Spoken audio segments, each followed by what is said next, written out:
Ministers are seeking to win over MPs who want a meaningful vote on the terms of the UK's exit from the EU and its future trading arrangements. Brexit Minister David Jones said MPs would get a say on the final draft Brexit agreement before it was voted upon by the European Parliament. But he also said the UK would still leave the EU, albeit on different terms, if the deal was rejected. Labour and some Tories want scope for the UK to renegotiate if necessary. It is yet to be seen whether this is enough to win over opposition MPs and some Tories who oppose a so-called take-it-or-leave-it deal and want the Commons to be able to send ministers back to the negotiating table in search of better terms.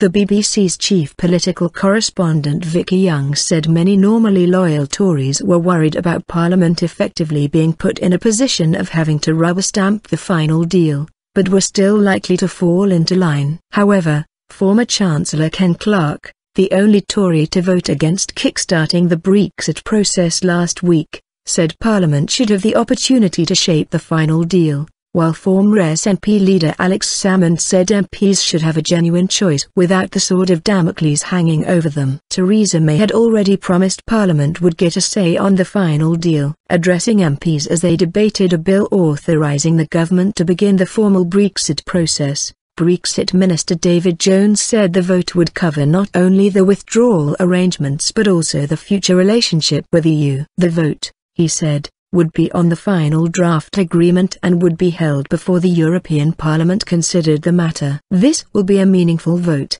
he told MPs. It will be the choice of leaving the EU with a negotiated deal or not. Worse deal. And asked what would happen if Parliament rejected the Brexit deal or if there was no agreement with the EU to vote upon. Mr Jones said that in each scenario the UK would still leave the EU but fall back on other arrangements. This would effectively see the UK default to World Trade Organization trade rules, involving potential tariffs on exports and imports. Opponents of Brexit have said this would cause real damage to British business, but supporters say the UK can live with the consequences if necessary, as the UK would then be free to negotiate its own trade arrangements. Mr Jones said the government wanted to avoid a situation in which ministers were sent back to the negotiating table to hammer out a better deal. This, he said, would be hard given the 2-year limit for talks and would also be the surest way of undermining our negotiating position and delivering a worse deal.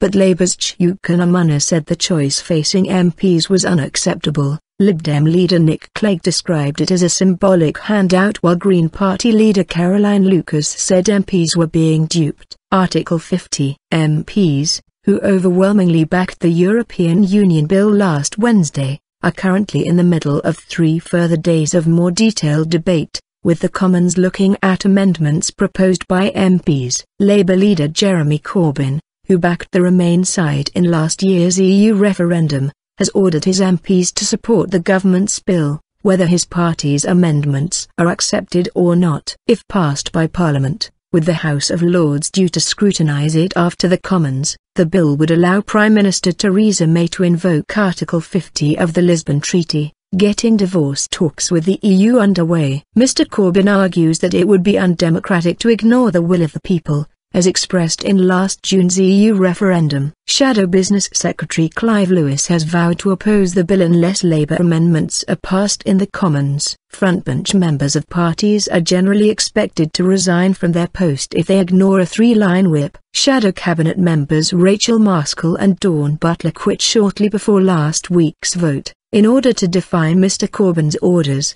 but MPs backed the bill by a majority of 384.